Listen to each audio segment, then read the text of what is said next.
Apareceu alguma coisa para vocês? Ainda não. Agora sim. Agora sim. Então vamos começar. Boa tarde a todos, né? Eu acredito que quem não me conhece, eu sou a Vânia. Eu estou juntamente com o Roger como representantes discentes esse ano. E hoje nós vamos dar prosseguimento a esse encontro mensal que, juntamente com a coordenação, nós estamos desenvolvendo. E é a nossa segunda apresentação. E hoje nós vamos ter a apresentação do trabalho AS Review, ferramenta para triagem de artigos, que vai ser apresentada pela doutora Caroline Borges Agostini. Só fazendo uma breve apresentação da Caroline, ela é pesquisadora pós-doutoranda aqui na Universidade Federal do Rio Grande do Sul, fez graduação, mestrado e doutorado também aqui na URGS, tem experiência na área de engenharia química, com ênfase em produção de biogás, tecnologias limpas, tratamento de resíduos sólidos, tratamentos biológicos e análises de emissões atmosféricas. Após a apresentação, assim como na última reunião que nós tivemos, nós teremos um momento para questionamentos e para troca de ideias e diálogos com a coordenação e os representantes discentes. Agora eu passo a palavra para a Caroline. Obrigada, Vânia. Eu vou só apresentar aqui.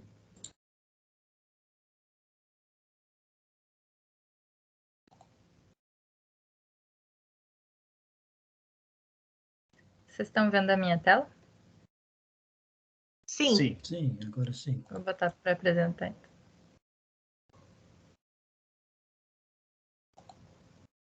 Foi? Então, eu gostaria primeiro de agradecer a Vânia, a coordenação que me convidou, fiquei bastante lisonjeada. E hoje eu vou apresentar, então, essa ferramenta que eu utilizei, que é o AS Review, que é uma ferramenta para triagem de artigos. Eu que vou apresentar, mas eu botei aqui uma menção honrosa ao Rafael, que eu brinco que ele é minha assistência técnica, toda ajuda, né, que eu conheci, ele é um doutorando aqui do programa, então, só para ficar registrado que ele também sabe bastante desse software. Então, o que eu vou trazer hoje é para que serve esse software, o objetivo dele, os modos de operação, como que faz para instalar, para iniciar um projeto, a base de dados que a gente precisa ter para o software trabalhar, e então como se fazer, como obter essa base de dados, o setup do software, que é bem simples, e o download do resultado, que é os artigos, né, classificados que ele faz. Então, para que serve esse software? Ele é uma triagem de grandes quantidades de texto, no nosso caso aqui de artigos. E ele foi desenvolvido pela Utrecht University, que criou ele é um pipeline open source auxiliado por machine learning. Então, quanto mais tu diz para ele o que é relevante e irrelevante para ti, mais ele aprende e classifica melhor os artigos. Então, o objetivo dele é ajudar acadêmicos e profissionais a obter uma visão geral, né? Ele faz uma classificação do mais relevante para o menos relevante, de uma forma muito eficiente, né? Do que se fosse ler e classificar manualmente todos os artigos. Ele tem 3 formas de operação. A primeira é o modo oráculo, que é o que a gente vai trabalhar hoje, é o que eu vou mostrar para vocês, né? Como é que se trabalha, que é uma interface de triagem. O modo de simulação, que é como se fosse um avaliador dele mesmo, é um avaliador de desempenho dele. Ele faz uma classificação de artigos que já foram classificados pelo operador. Então, só para ver se ele está classificando de forma correta, mas essa forma aqui não dá para usar no modo que eu vou mostrar para vocês a instalação hoje, é só no desktop. E o modo exploração, que é também o que a gente vai ver hoje, que é uma combinação entre a base de dados com artigos rotulados e essa interface. É uma combinação porque a gente vai rotular poucos artigos. Vocês vão ver em números, a gente tem 1000 artigos e a gente vai rotular, vai dizer se é irrelevante ou relevante apenas uma pequena quantidade deles. Depois no exemplo vai ficar bem claro. Bom, como é que faz para instalar o software? Ele é uma biblioteca do Python, então aqui é um primeiro empecilho para quem não tem Python instalado, que era o meu caso quando eu fui baixar esse software. Ele é bem simples, é só digitar na linha de comando pip install asreview. Só que eu baixei pela primeira vez o Python e ele, por algum motivo, não reconheceu. Ele dava algum erro de biblioteca, do local onde estava. Então, como é que eu resolvi isso? Foi baixando o Anaconda. Que daí aqui eu já deixei o link para quem quiser baixar. Daí resolve o problema. É bem... ele já tem no próprio Anaconda, eu não sei como é que funciona, mas se tem só o Python, ele não reconhece esse pip install asreview. Então, baixando o Anaconda, abri o prompt do Anaconda como administrador e daí prosseguir com a instalação. Essa parte do Python é só para instalação, a operação do software é num navegador comum. É só essa partezinha da instalação e da inicialização mesmo que precisa ser no Python. Então, aqui alguns comandos importantes. Aqui as linhas de comando, que é quando tiver, né, aberto no prompt do Anaconda. O pip install asreview, que é a instalação, que é feita só uma vez. Depois que ele já está instalado e quiser fazer uma atualização, é esse comando aqui. Para desinstalar é esse aqui. E para inicializar também é no prompt do Anaconda. Então, esses dois aqui que são importantes. Então, como é que faz? Primeiro se abre o prompt do Anaconda como administrador. E daí, no primeiro, se é a primeira vez que está utilizando, digita na linha de comando pip install asreview. E é para dar tudo satisfatório, mas às vezes ele dá algum errinho, assim, algumas coisas, mas com o Anaconda não é para acontecer.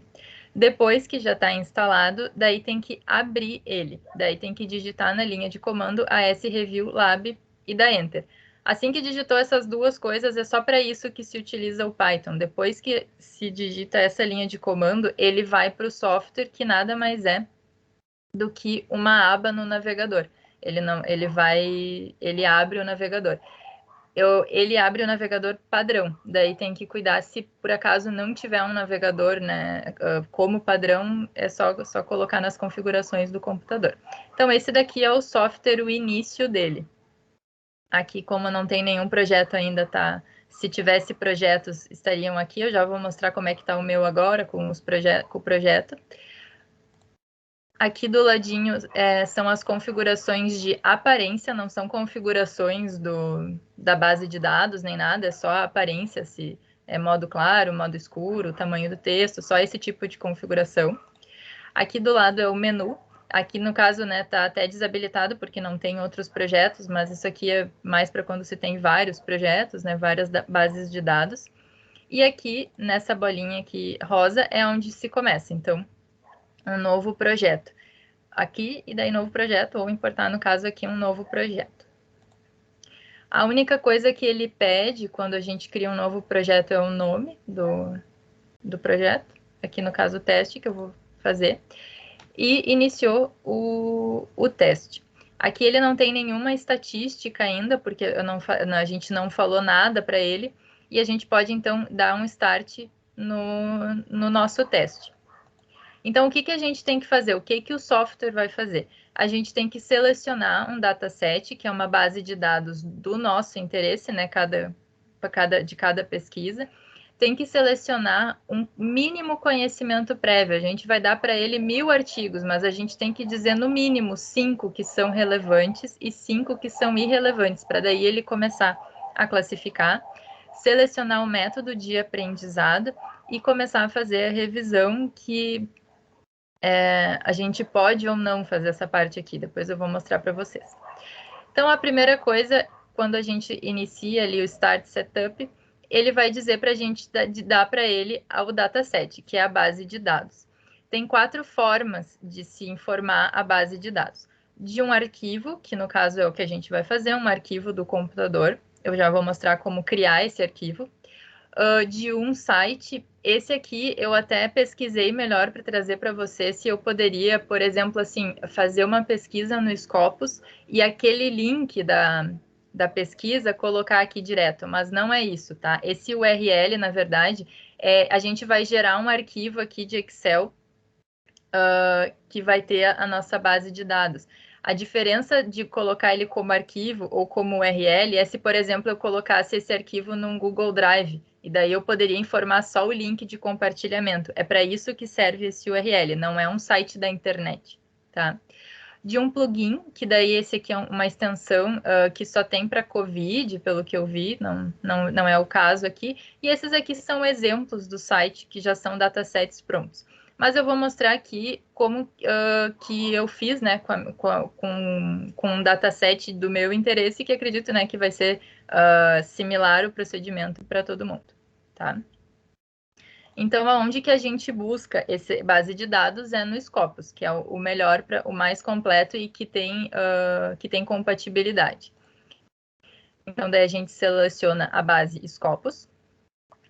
E aqui eu estava com um problema, eu até trouxe, eu não sei se mais pessoas estão com esse problema. Tem que lembrar de habilitar o proxy, porque o login institucional no Scopus, para não precisar habilitar o proxy, eu não estava conseguindo fazer. Até às vezes eu consigo, hoje, coincidentemente, que eu deixei ele já salvo, eu consegui. Mas eu estava, quando a gente entra no Scopus, para ele habilitar a pesquisa, tem que isso aqui tá coloridinho, né? Que é o link da instituição.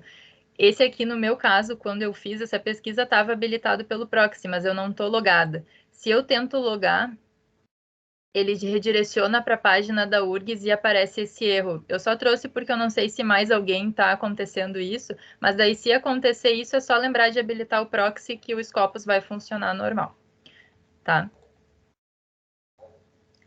Então, dá para pesquisar um grupo de palavras-chave de interesse. Eu pesquisei aqui, então, biogás, digestão anaeróbia e resíduos animais, que é um grupo de palavras-chave do meu interesse. E gerou 1.085 documentos que eu quero classificar. Esse número é adequado, ele tem que ser menor do que 2.000 para poder exportar aqui pelas ferramentas de exportação. Se não for, tem duas alternativas: refinar os resultados, selecionando arquivos Gold, artigos Gold, ou só artigos revisão, artigos só de pesquisa. Ou então, o que dá também para fazer é aumentar o número de palavras, né, de palavras-chave aqui da pesquisa até dar menos do que 2.000. Mas aqui o meu já deu 1.085, que é um número adequado. Depois, tem que fazer o download, né, gerar esse arquivo de base, gerar um arquivo com todos esses 1.085 artigos aqui. Então, seleciona todos e exporta. Aqui está aparecendo CSV Export, porque eu já tinha selecionado antes, mas para quem não fez isso, vai aparecer só Export. Aí, quando apertar aqui no exportar, ele vai abrir essa janelinha. Isso aqui já vai estar previamente selecionado. Tem que lembrar de selecionar todos esses, só selecionar esse daqui, porque é justamente aqui que o software vai extrair os dados do abstract e das keywords. Tá? Então, tem que lembrar de selecionar esse daqui e selecionar o CSV, que é a forma como ele vai fazer o download, que é o que tem compatibilidade, que é com Excel. Ele vai gerar um arquivo Excel com todos esses dados dos 1.085 artigos. Tá? E selecionar export, ele vai fazer um download. Esse aqui é o Excel que ele vai gerar, que é uma tabelona com todos... Opa! Oi? Oi. Oi. O que aconteceu? Não. Acho que tu fechou voltou. só a tua apresentação. Voltou. Eu não sei o que eu apertei aqui. Tá, então retomando. Esse aqui é o Excel, que vai gerar uma tabela com tem 1.085 linhas e cada coluna é uma daquelas informações que a gente selecionou. E a gente vai colocar esse Excel, fazer o upload dele aqui, from file, tá? E ele tem que reconhecer, então deu tudo certo, ele fez o upload, ele reconheceu os 1.085 documentos que a gente informou para ele. Então, agora o próximo passo é selecionar conhecimento prévio. Eu preciso dizer para ele, no mínimo, 5 artigos relevantes e 5 irrelevantes, para ele ter algum ponto de partida. como é que eu posso fazer isso? Da onde que eu seleciono dentro desses 1085, né, esses 5 de cada um? Tem duas formas.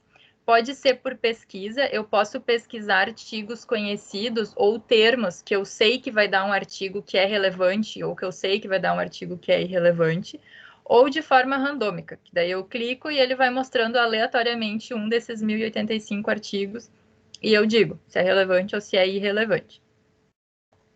A primeira forma, então, que eu cliquei aqui foi do search. Eu pesquisei um termo que eu sabia dentro dentro da minha pesquisa que ia dar um grupo de artigos que eu não quero, que é com os resíduos lignocelulósicos. Eu não quero artigos disso, eu quero só resíduos animais que eu pesquisei. Então ele vai selecionar aqui, vai me mostrar os artigos que tem o termo lignocelulósico. Daí eu clico nesse primeiro artigo aqui, Optimization of Biogas, e esse aqui eu não quero. Então eu clico que ele é irrelevante. Ou eu posso clicar no Random, que era o botãozinho do lado ali do Search, e ele, assim que eu clicar no Random, ele vai mostrar esse artigo aqui, e aí eu posso dizer se ele é irrelevante ou relevante. Nesse meu caso, aqui apertei no Random, esse aqui é relevante. Enquanto eu for apertando, quando eu apertar esse relevante, ele vai mostrar o próximo, e o próximo, e o próximo. Aí, para sair, eu tenho que sair aqui, senão ele vai continuar mostrando, tá? Aqui eu já tinha, então, quando eu fiz isso aqui, eu já tinha selecionado 3 relevantes e 2 irrelevantes. Ele disse que já é suficiente, mas é melhor se eu der os 5 mínimos que ele quer. Aí ele não tá bem verde dessa cor. Depois, quando tiver os 5, ó, quando eu disse os 5 relevantes e os 5 irrelevantes, aí ele ficou verdinho. Agora ele tá tudo certo para ele ir para o próximo, para ele fazer a classificação. Então, ele vai utilizar técnicas de machine learning para determinar quais desses 1085, qual é a ordem de proximidade desses 5 relevantes que eu disse e longe, né, dos 5 irrelevantes. Quanto mais eu classificar, quanto mais eu for classificando, né, para o software, mais refinada vai ser minha busca, mais próximo daquilo que eu quero que ele vai chegar. Né, o ideal é se eu classificar os 1085, então quanto mais, né, ele seria o 100%, né? Bom, o próximo passo, então, aqui tem um botãozinho ali embaixo do Next, é selecionar o modo de aprendizado dele. Todas as opções, a gente usa o default, né, o padrão, mas só falando o que é cada uma. A primeira é a forma do classificador, que é o Naive Bayes, que é o que ele usa, que é como padrão. A segunda classificação é a Query Strategy. A padrão que ele usa é por certeza do resultado. Depois que a gente terminar essa parte, a gente vai fazer uma revisão. Ele vai estar com os 1085 artigos classificados e vai me mostrar ir me mostrando para eu dizer se ele acertou ou se ele errou. Eu posso fazer isso e ele vai, assim, conforme eu vou dizendo, ele vai refinando. Eu posso escolher a ordem que ele vai me mostrar. Depois que ele classificar, os 5 artigos de ponto de partida já foi. Agora ele já vai fazer a classificação. Esse aqui é para depois, né? Quando ele for me mostrar depois que ele classificou. A ordem que ele vai me mostrar essa classificação. Se vai ser por ordem de certeza, ou seja, os mais próximos, os mais relevantes, se vai ser randômico ou se vai ser um mix das duas. É melhor, né? A forma padrão, e aqui também eu acho que é melhor, é essa forma. Ele vai mostrando o que ele achou que é o mais próximo daquilo que eu considero relevante. Tá? E essa forma aqui de extração dos dados só tem uma opção, na verdade, porque essa segunda opção tem que ter o software desktop. Essa forma online, ela nem habilita essa segunda forma de extração dos dados da base de dados. Então aqui a gente aperta Finish e ele demora 1 ou 2 minutos. Ele fica pensando um pouquinho até dar o resultado.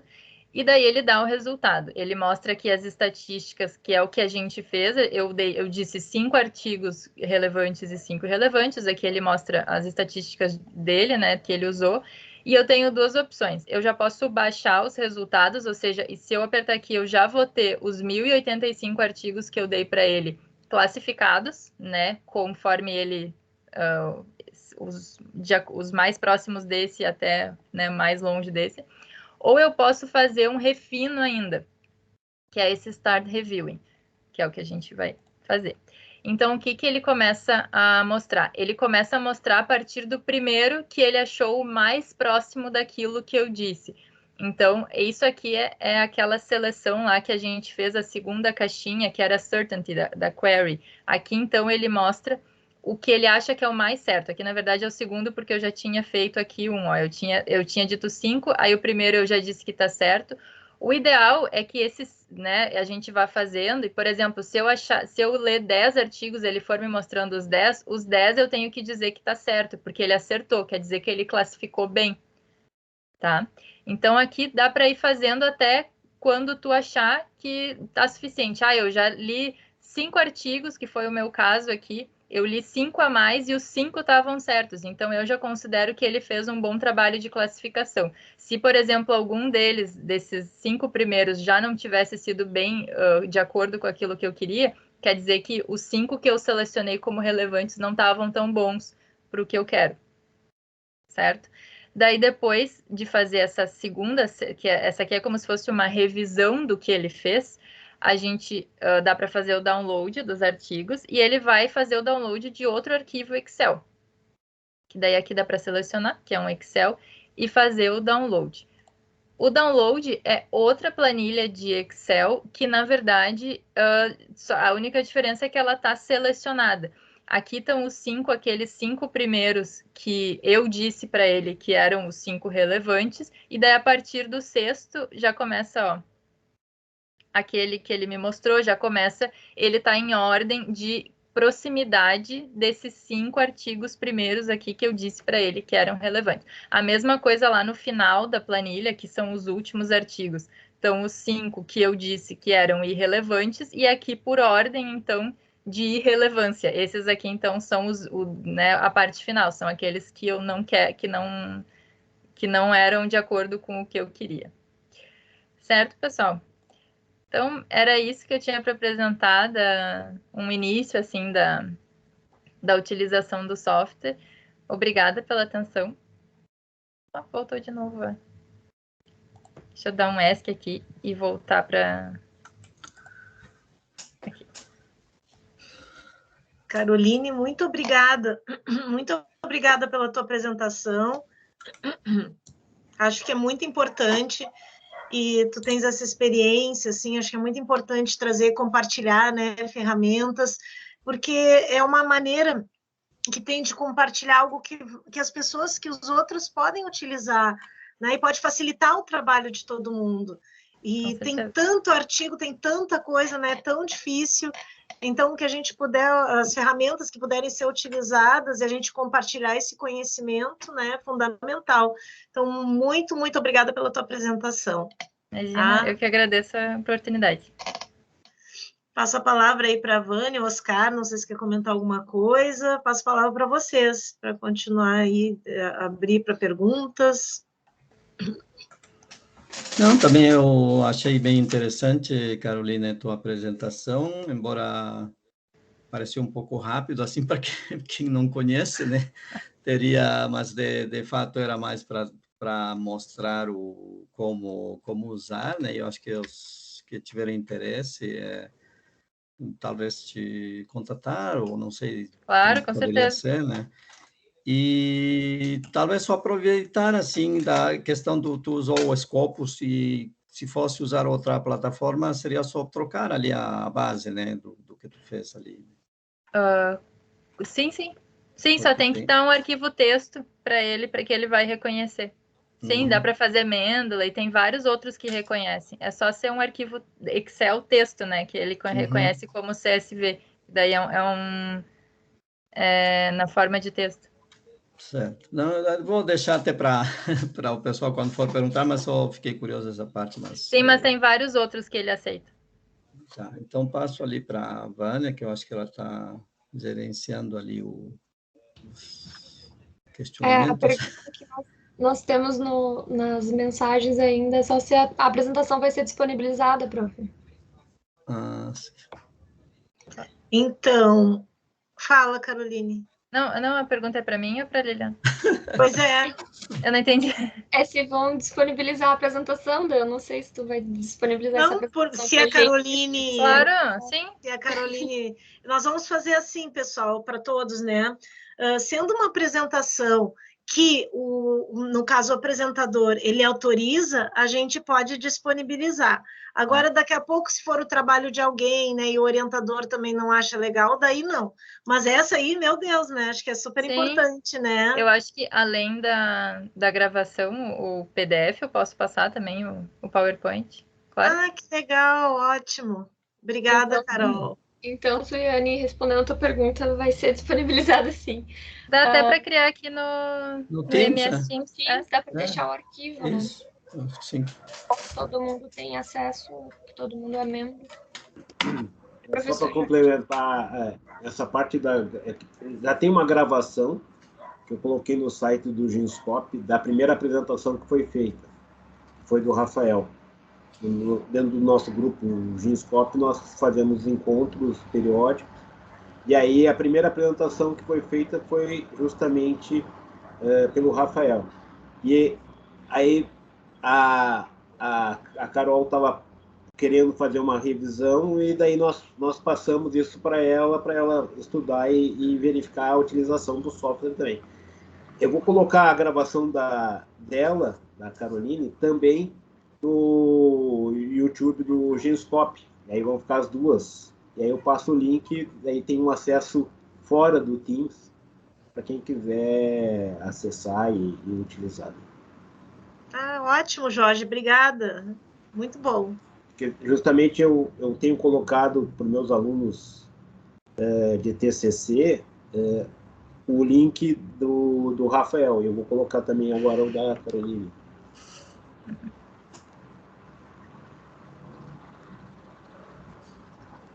Pessoal, quem tiver pergunta pode levantar a mãozinha ou ligar o microfone. Pode ser pergunta, pode ser contribuição, né? Se alguém usa alguma outra ferramenta, quiser contribuir, e também podem fazer perguntas para qualquer um de nós aqui, aproveitem.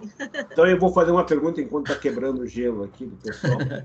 Pergunta ensaiada. A Caroline começou a usar essa ferramenta, para um artigo de revisão. E aí ela mostrou o funcionamento da ferramenta em si, mas eu gostaria de ouvir a opinião dela como usuária nesse artigo, que ela fez um artigo de revisão. Nesse artigo de revisão que ela fez, qual foi a importância e no que auxiliou essa ferramenta? Ela foi muito importante, pouco importante? Como é que tu classificaria isso e para o trabalho em si que tu gerasse no final? É que o artigo em si que eu iniciei fazendo, acabou que a gente não usou essa pesquisa que eu fiz específica, porque a gente achou melhor refinar com palavras-chave, que daí ficaria extrema para olhar o total. Né, no final a gente conseguiu refinar até ter só 80 resultados de artigos, daí a gente conseguia ver os 100%. Mas a minha opinião sobre o software, antes de mexer, eu achava que não era bom, porque no final parece que quando tu termina de fazer a análise, tu que tem que dizer para ele se ele acertou ou se ele não acertou. Eu estava um pouco cética, mas olhando o resultado é muito bom, ele é muito próximo do que aquilo que tu queria, tu consegue...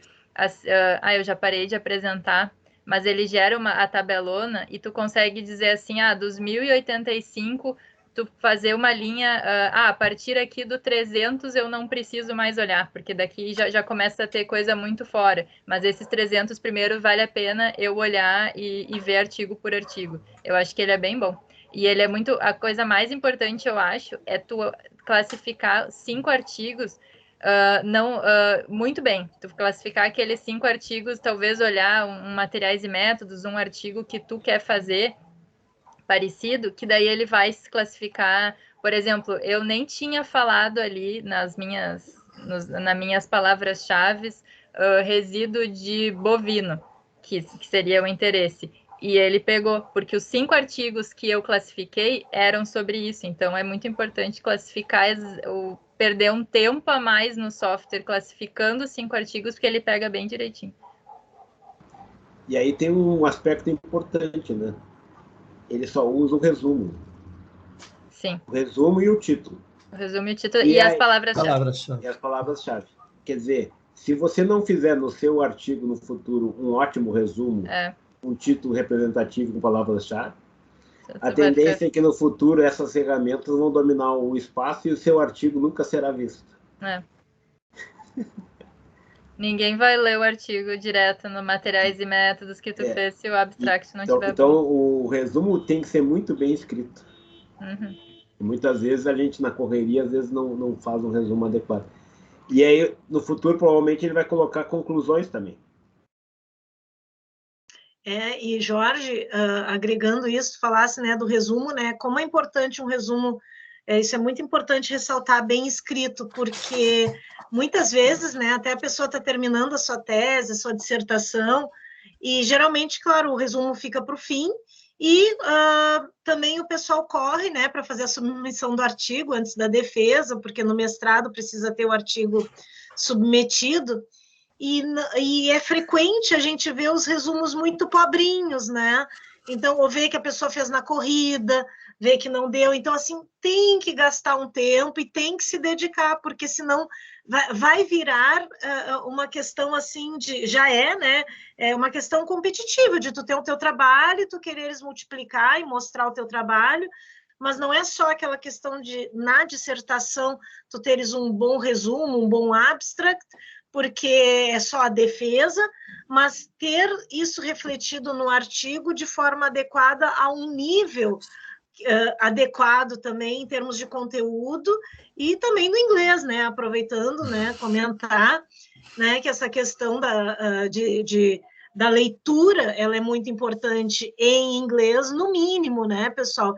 Então, assim, estou aproveitando, assim, trazendo essa questão, porque muitos, a gente tem a vivência, né, na universidade, e muitas vezes os alunos ingressam no mestrado sem a prática do inglês. Agora isso está melhor, muitas pessoas já tiveram experiência fora, mas tem que ter um inglês que permita leitura, permita compreensão e permita escrita. Né? Apesar dos tradutores estarem melhorando, mas é muito triste ver um artigo na base do Google Tradutor, assim, eu acho bem complicado.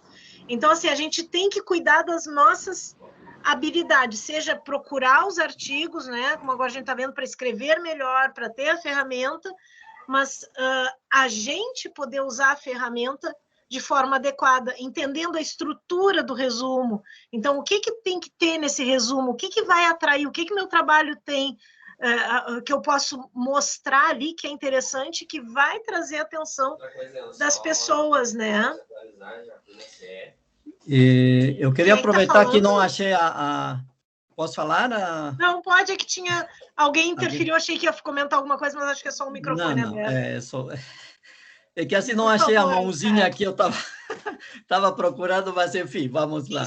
Em cima. Tá, eu queria aproveitar um gancho mais ou menos do que o Jorge colocou e a Carolina, enfim, sobre essa ferramenta. E aproveitar assim para perguntar, talvez o Jorge saiba mais, enfim, ou a Carolina também, como é que ficaria essa ferramenta no caso, por exemplo, vocês devem ter percebido que a maioria das revistas está pedindo quase que já obrigatório o Graphical Abstract, né? E isso, obviamente, é uma evolução, porque daqui a pouco eu já vi que estão pedindo até vídeo, né? Pode montar um vídeo. E aí, como é que ficaria uma ferramenta dessas? Ou, Jorge, não sei como é que ajudaria nesse caso, por exemplo, um Graphical Abstract, que daqui a pouco já se torna mandatório, enfim. Eu diria assim que o Graphical Abstract é mais difícil, porque ele não tem componentes, porque a técnica que ele usa, ele vai pegando o texto e vai estruturando numa árvore, e faz correlações entre o texto que é o teu referência mas é traduzido em palavras, né? Sim. Já em imagem é muito mais difícil, porque você tem que traduzir aquela imagem em algo... muito provavelmente você vai ter que usar uma outra rede para converter a imagem num classificador, né? Então eu vejo que isso vai ser um pouco mais difícil de ser feito, né?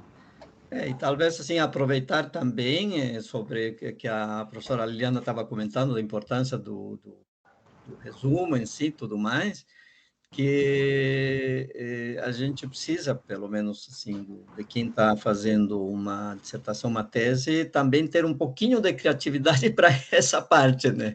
Porque no fim aí a gente acaba, na submissão é obrigatório colocar um graphical abstract e aí tem que ser algo coerente, né? A gente já teve, eu pelo menos já me lembro de pelo menos uma situação que o revisor ele pediu para arrumar o gráfico que não estava muito de acordo com o que o trabalho representa, né? Isso, parar para pensar, é uma espécie de cartão de visitas, porque normalmente se tu vai pegar a revista, no visual, muitas vezes você dá um scroll, e aquela figura pode ser o que chama atenção. Exato. Numa varredura inicial. Olha só,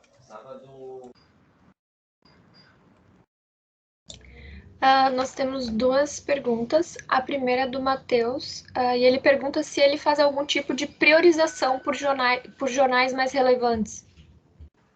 Não, mas eu tinha visto ali, não, ele faz que nem o Jorge falou por palavras, mas tu pode selecionar os jornais mais relevantes ali no refino do Scopus, selecionar só os Gold, Super Gold, e daí aí a tua base de dados vai ser só de jornais relevantes. A Débora também tem uma pergunta, ela levantou a mãozinha. Débora, tu pode ligar o microfone e perguntar.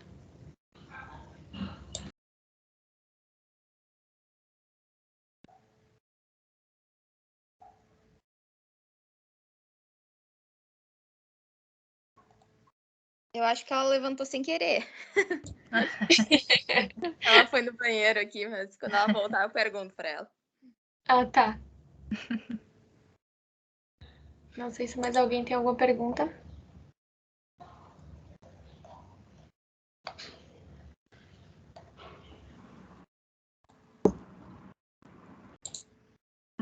Acho que ninguém quer comentar alguma coisa a mais. Aí nós vamos encaminhando. Jorge? Só para chamar que o resumo é extremamente importante, ele tem que ter bem descrita a metodologia e os resultados. Muitas vezes as pessoas fazem um resumo que é só a introdução. E se for só a introdução, não é resumo. Introdução é introdução. O primeiro parágrafo, tu tem uma introdução, uma contextualização do problema.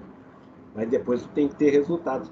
Um bom resumo é aquele que, quando você for fazer a sua revisão bibliográfica, ele praticamente é o que você vai escrever com as suas palavras, a revisão bibliográfica.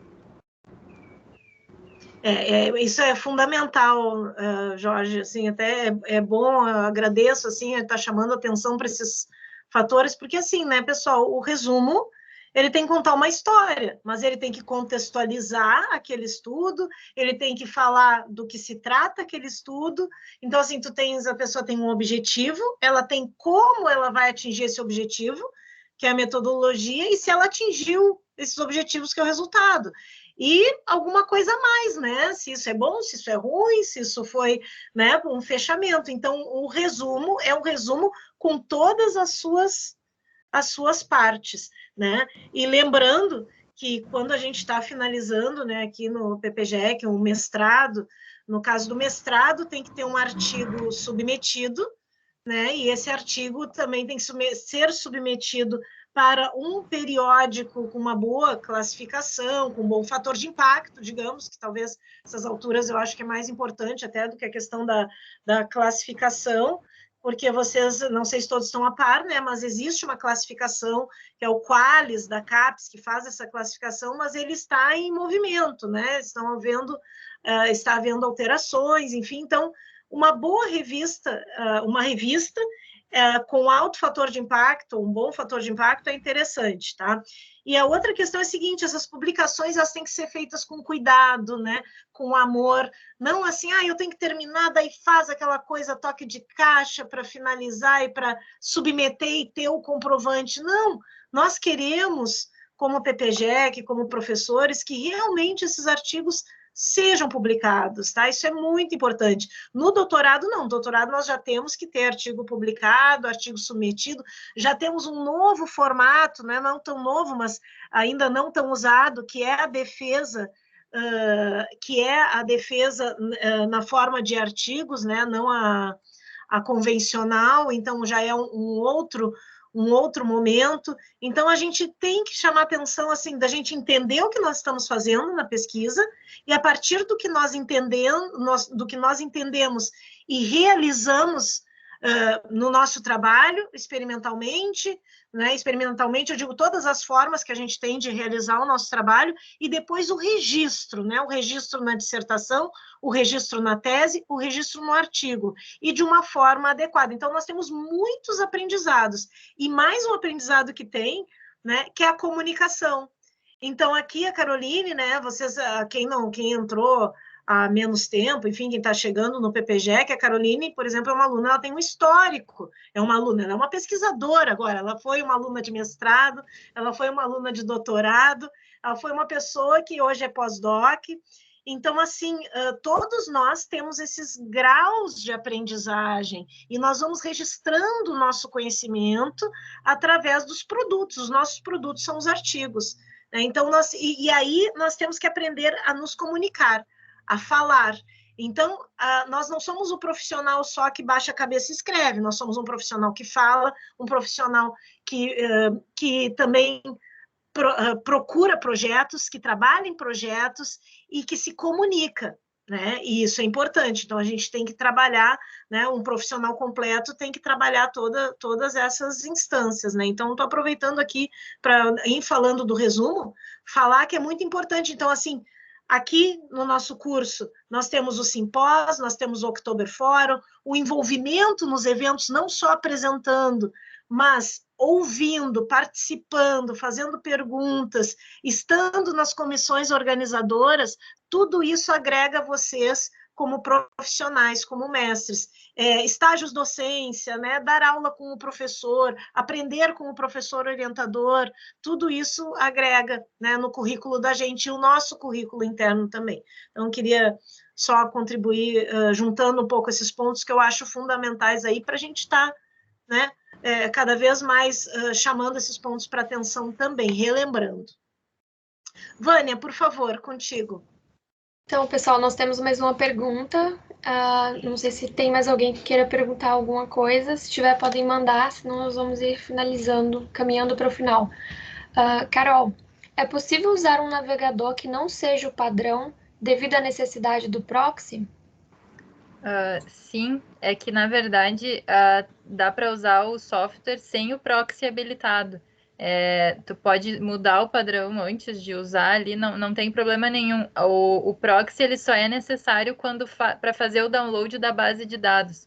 Uma vez feita, dá para desabilitar e usar e alterar o navegador padrão para aquele que for melhor.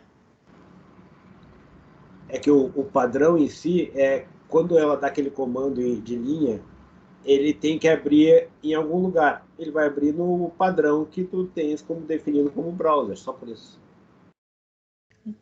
Então, o padrão é por causa disso. É onde ele vai abrir o software em si. Então, eu só gostaria de fazer um último comentário rapidinho. Eu costumo dizer para os meus alunos que a primeira coisa que tem que fazer quando vai escrever um artigo é escrever claramente as contribuições do trabalho. Porque um trabalho ele só vai ser aceito, publicado, se ele tiver contribuições. E as contribuições são o norte do teu trabalho inteiro. Então, as contribuições elas têm que estar evidentes no título, no resumo, nas conclusões, nos resultados. Então, é o norte do artigo. Então, antes de sair escrevendo o artigo, liste as contribuições do seu trabalho, que também vão entrar normalmente nas revistas como os highlights. Então, você faz os seus highlights, escreve os highlights na forma de texto de itemizado, e isso é o teu norte do artigo. Não se perca por aí. Ele vai direcionar teu artigo do começo ao fim. Então, antes de fazer qualquer coisa, liste as contribuições. Depois vai para o resto. Muito bom, Jorge, exatamente, exatamente, maravilha, isso. E sempre aquilo, né, a gente saber ter confiança no que a gente está fazendo. Por que eu estou fazendo isso? Por que eu estou estudando isso? Porque se a gente não sabe da importância, a gente não vai conseguir externar. Se a gente não conhece a contribuição, a gente também não vai externar, né? Então, pensem sobre isso. Bom, pessoal, da minha parte, eu estou agradecendo, né, a todos que estão aqui presentes, né? Passo a palavra aí para o Oscar e aí depois para a Vânia. Tá bom. Então, pessoal, também eu gostaria de enfatizar na mesma linha do professor Jorge, a professora Liliana já comentaram, principalmente para quem está iniciando o curso, né, seja talvez mais específico para o pessoal de mestrado, que não escreveu um artigo, a importância de tornar os resultados obtidos publicáveis, né? Em resumo, é isso, né? Então, não é suficiente obter dados experimentais, todo mundo pode obter, na verdade. Resumindo, seria isso, né? Os dados experimentais, se vocês perceberem, com maior ou menor dificuldade é possível de obter, né? Um conjunto de dados. E o que interessa para quem faz uma pós-graduação, a contribuição dele, vai ser justamente esses dados serem publicados, né? E para publicar, o maior, além do que o professor Jorge comentou, é convencer que esse trabalho é relevante e ele tem uma, como é que eu diria, ele é explicado, né? Na verdade, o que precisa o aluno fazer, um aluno de mestrado ou doutorado, é explicar os resultados, para alguém que possa aproveitar esses resultados. Então, nessa linha assim que a Caroline trouxe, a importância de fazer uma revisão, né? A gente já está comentando, eu acho que isso é importante em esse momento para trocar ideias sobre isso. Inclusive, eu tenho uma opinião pessoal, muitos não gostam, mas eu particularmente acho que essa exigência para defender o mestrado, que é só o comprovante, é praticamente nenhuma, né? Porque, assim, se forem pensar no sentido de que é uma revista requer para gerar um comprovante de submissão, pode botar uma receita de bolo e ele vai gerar um comprovante, né? Então, isso realmente, para mestrado, ele é pouco, eu diria pouco. Claro que a gente trabalha também com vários cenários, né? Tem um aluno que às vezes não consegue os dados necessários, enfim, o tempo é mais curto, tudo mais, mas eu particularmente penso que essa exigência é muito pouca exigência, né? Até para um doutorado também diria assim, o número de artigos necessário é um artigo, né, Liliana, um artigo publicado e um submetido. E a minha opinião também para um doutorado e a gente poderia ir um patamar um pouquinho maior, porque realmente doutorado são 4 anos. Enfim, então aí eu só queria salientar da importância disso, né? Isso que o torna o programa vai subir de nível de acordo com as publicações, o fator de impacto das publicações, tudo isso aí é fundamental, né? Publicar numa revista que tem um fator de impacto relativamente alto, e o resultado do trabalho vai aparecer no número de citações, né? No fundo é isso, assim, que nem o Jorge estava dizendo, se o trabalho não tem um... apareceu a gatilha da...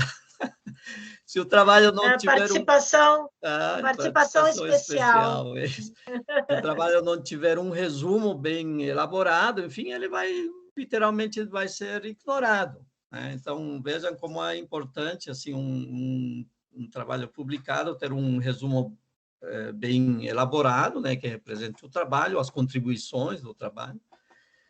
E parabenizar, eu gostaria de finalizar assim, parabenizando assim, a iniciativa particularmente da Liliane, dos representantes discentes, né, a coordenadora e os representantes discentes. Eu, evidentemente, faço assim, o que eu puder, mas eles estão levando isso, eu acho bem importante nesse momento, principalmente que estamos assim afastados fisicamente, né? Então é um momento de trocar ideias, né?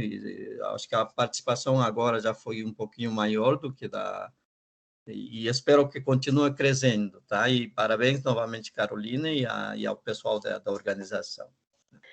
Ai, Oscar, obrigada. Já vou. A gente vai agora vamos tentar organizar assim já os próximos encontros com datas e temas, né? Acho que a ideia é essa. Eu gostei do que tu falasse assim que já temos mais e quem sabe no outro mais, né? E o pessoal vai falando um para os outros que é legal, venham, né? Então, né? Eu que agradeço assim o apoio também dos professores, né? E eu e o Oscar estamos trabalhando firmes aí na coordenação. E daí eu já oficialmente aqui já convoco o professor Oscar, a professora Luciane aqui para a gente estar organizando os próximos seminários de forma conjunta aí com o Roger e com a Vânia, que eu vejo que é uma forma, né, de comunicação muito interessante, até depois quando a gente tiver presencial, né, que é uma coisa mais tranquila, assim, até de achar um horário, a pessoa onde estiver pode participar. Exatamente. Né? Então, Mais pegar prático. o que é de bom na pandemia, né? Alguma coisa vai vir. Então a Belinha se despede, vou passar a palavra para a Vânia. Pessoal, então, obrigado, Caroline, pela apresentação, e eu acho que agora, quem tiver alguma outra questão para conversar com a coordenação, do pessoal dos alunos, também temos um tempo disponível aí, e novamente agradecendo todo mundo que participou, agradecendo os professores que participaram também com questionamentos e outras informações e tudo mais, e novamente a Caroline pela apresentação, foi ótimo. Muito obrigada, eu que agradeço a oportunidade mais uma vez. Então tá, obrigado. Eu sugiro que pare a gravação, né, para não esquecer, porque isso agora vai ficar disponível para conversar com os alunos, e aí é melhor, havendo alguma manifestação ou outra,